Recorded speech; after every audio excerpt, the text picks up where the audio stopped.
The awakening at Cape Muroto, which we discussed in Volume 15, was a phenomenon that occurred under extreme, life-or-death conditions, a temporary system glitch, so to speak.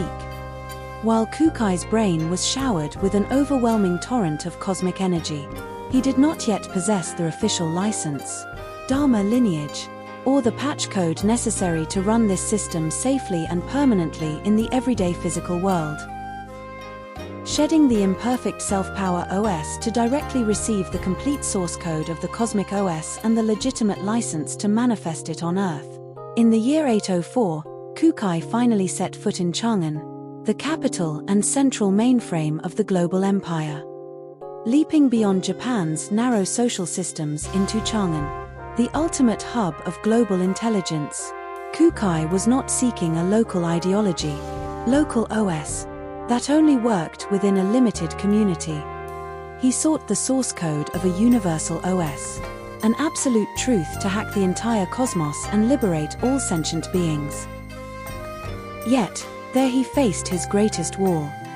The cutting-edge esoteric texts brought to Chang'an remained abandoned as incomplete, unreadable cipher code, which even the finest minds of China, Persia, and India combined could not decipher.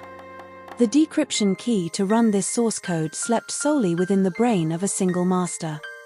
That individual was Master Keika, who reigned at the absolute pinnacle of esoteric Buddhism, and controlled the state OS of the Tang dynasty emperors. Commanding thousands of elite disciples at the peak of the system's mainstream, he was truly the largest superserver on Earth.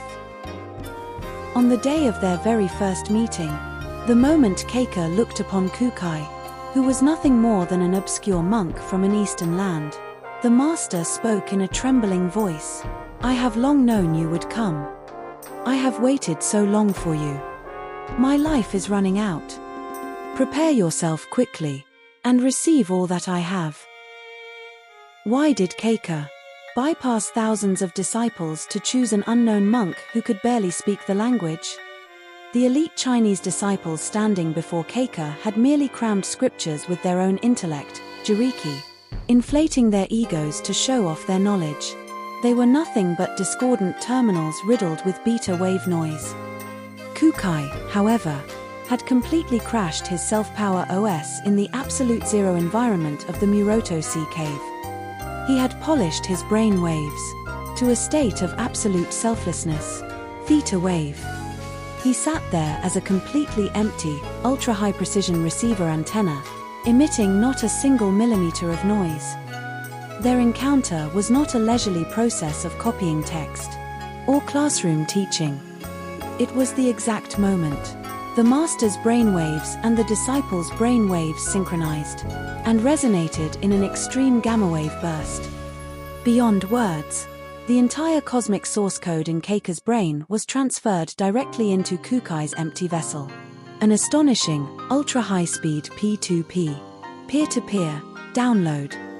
Just months after their meeting, Keika bestowed all legitimate licenses, the status of Dharma successor, the 8th patriarch, upon Kūkai. Immediately afterwards, saying, "My work is done," he quietly entered perfect tranquility. It was a beautiful transition of light, where the master dissolved into the vast cosmic background, after successfully synchronizing the eternal Dharma to a new vessel. Even in his final moments of physical transition, Keika drew the final glitch of ego, remaining deep within Kūkai into himself, leaving him on this earth as a flawless pipe for the ultimate reality. Though the physical form faded, the master's will and energy were permanently synchronized within every cell of Kūkai, eternally coexisting. Here, the cosmic OS of Sokushin Jibutsu, attaining Buddhahood in this body, was permanently installed and stabilized within Kūkai. Returning to Japan with everything inherited from his master, Kūkai never behaved arrogantly, nor did he boast, "Look at my supernatural powers."